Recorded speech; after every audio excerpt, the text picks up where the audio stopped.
Ayan, hello guys. Good morning po.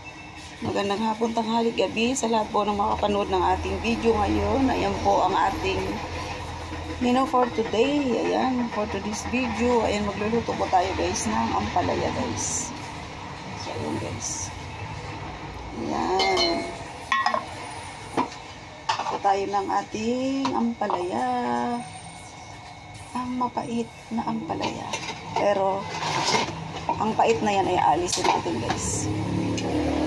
So, paano aalisin ang pait ng ampalaya? Ayan. Siyempre, ilagay po natin. Lagyan habang iniwan natin, ilagay po tayo ng tubig. Lagyan natin ng konting asin. Ayan, para matanggal po yung pait guys. So, ayan. Gigisa na po tayo ng ating bawang. Ayan. Ang bawang. Ayan. Pagisa ng bawang guys, hintayin natin magiging brown ang ating bawang. Ayan. Ayan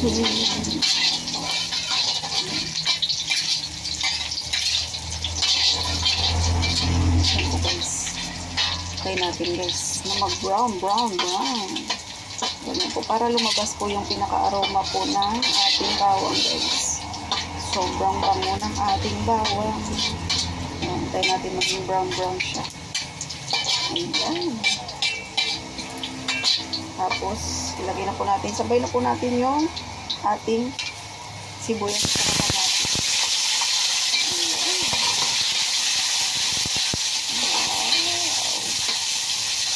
Ayan guys. Ayan. Pag naluto-luto na po yan, tapos tayo maglagay po tayo ng ating paminta. Paminta po. Ayan. Lagi pong, siyempre po, igigisa mo rin yung paminta. Ayan. Ayan guys. Ayan lang po. Tapos, ang isasawag po natin dyan. Ayan. So, bumili po tayo guys ng chorizo. Ayan po. Chorizo po tawag dyan ha. Hindi po yan longganisa. Iba po yung longganisa, iba po yung chorizo guys. Tulutoy po natin. Ayan. Ayan. So, ito. Ayan.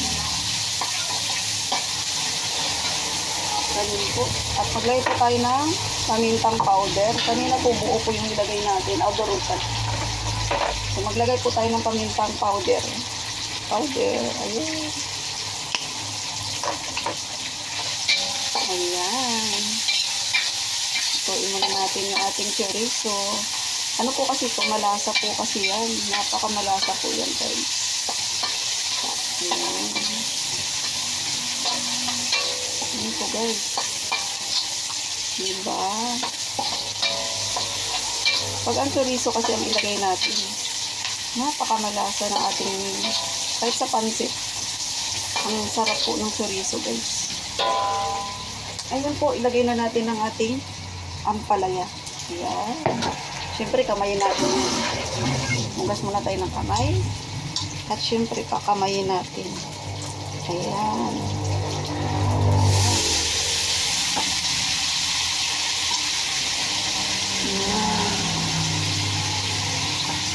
Inagaan natin lang siya ng very light para makain ng mga bata.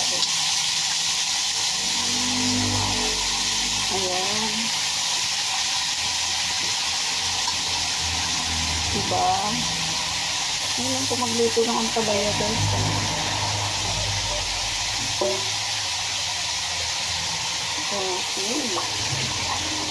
Ayan, halo-halo. Mekos. Ay, natapon. Mekos yan.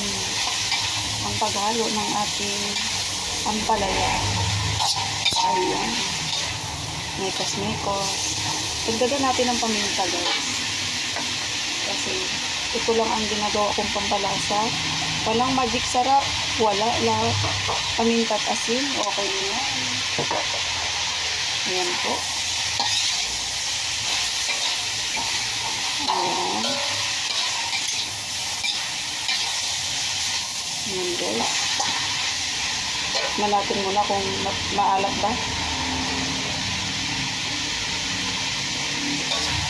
Sarap.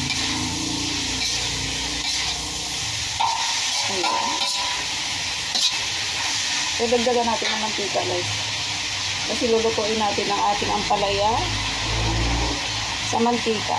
Masarap po yun guys. Ayan. Okay. Okay sa alright. Ang ating ampalaya. Ayan. Oh, diba? Wala. Iwanan muna natin ang mga minutes. Kukuha lang tayo ng itlog. Siyempre, hindi mawawala ang itlog. Kala nyo, hindi ko yung lalagyan ng itlog, ah. Siyempre, lalagyan natin ng itlog.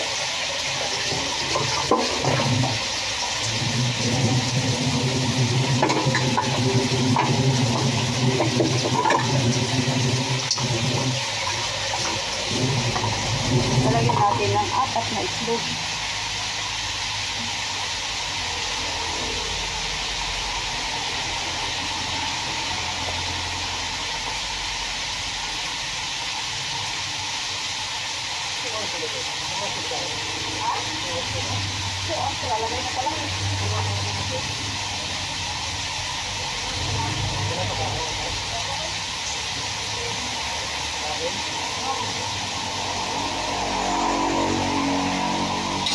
Ayan guys, halo-halo.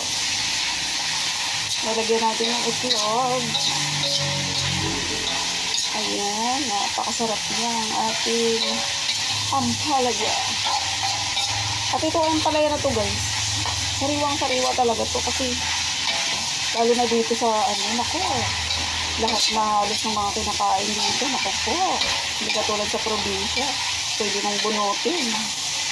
Panin ka lang ng konti dyan sa paligid mo. Nako, sariwa ng kinakain dito. Pero ito guys, sariwa talaga ito. Ha? Hindi, oy. Pinapa. Ano to, munggo?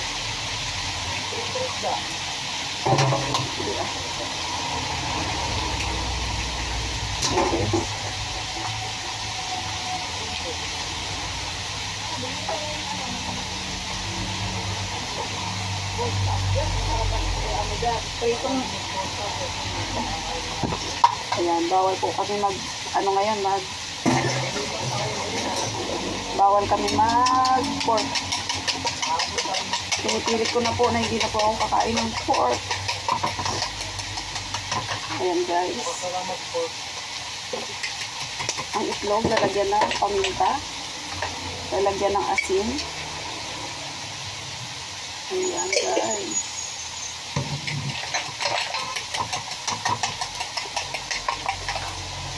Ayan.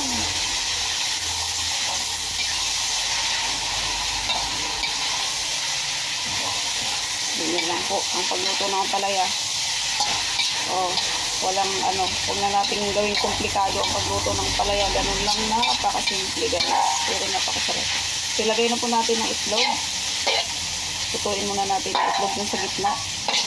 Then, maglagay tayo dyan ng ng butas sa gitna para yung mantika, ayun nakita nyo yan. Diba? Lutuin natin muna ang itlog natin. Yan. Ganyan. Ayan. Diba? Magluto.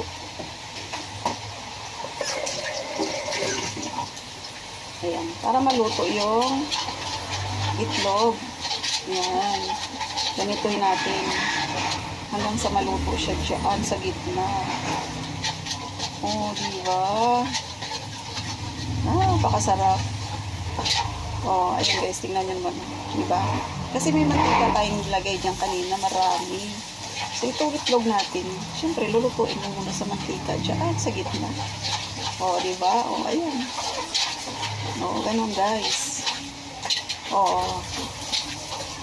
Nakita nyo, naluluto na siya, diba? Saka mo ngayon hahaluin ng bonggang-bongga. Ayan. Diba? Ganun.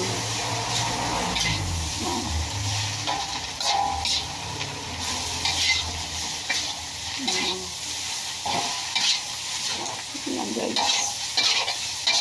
Healthy ang palaya. Try natin mabuti.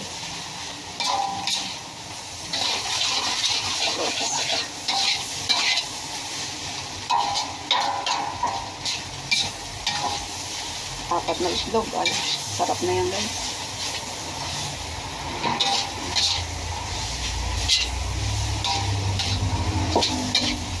Ayan.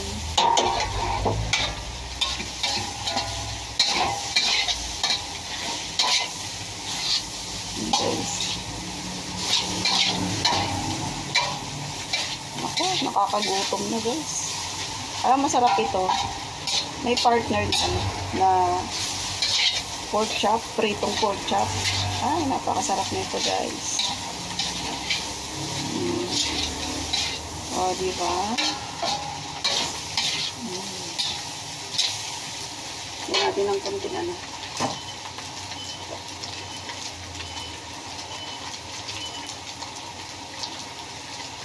Nasa to. Tama. Yan po. Maluluto na siya.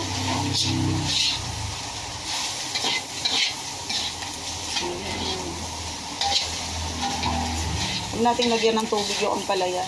Mas masarap siya niluluto sa mantika talaga guys. Kasi pag nilagyan mo yan ng tubig, ako lalong lalabas yung pait. Diba? O, ganyan na guys. O, akalain nyo, 12 minutes. Ayan, nakaluto ako ng ampalaya. Okay. Tikman natin guys. Pero gusto ko lagyan ko pa ng ano. Lagyan ko pa ng paminta talaga. Yan. Bigla natin ng paminta. Naku, walang kamatayan paminta guys. Dahil yan lang po ang aking panimpla. Ang paminta baw. Pag walang paminta po, hindi ako mabubuhay pag walang paminta guys. Kasi hindi naman ako gumagamit ng mga seasoning, ng mga ano dyan. Ayoko na lang magbanggit, baka sabihin sinisiraan. So yun guys. Paminta at asin, okay na yun. So, tikman mo na natin.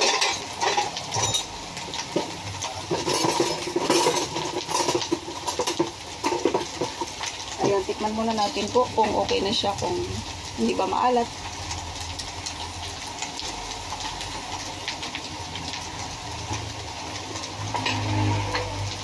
Lagyan natin ng kunting asin po. Ayan. Konting asin. Ayan. So, ito na guys, ang ating ampalaya. Ayan. So, ito na po ang ating ampalaya. Ready to eat na tayo guys. Ayan, thank you for watching. Ayan. Okay na po guys. Okay na po. Let's eat. Thank you for watching guys.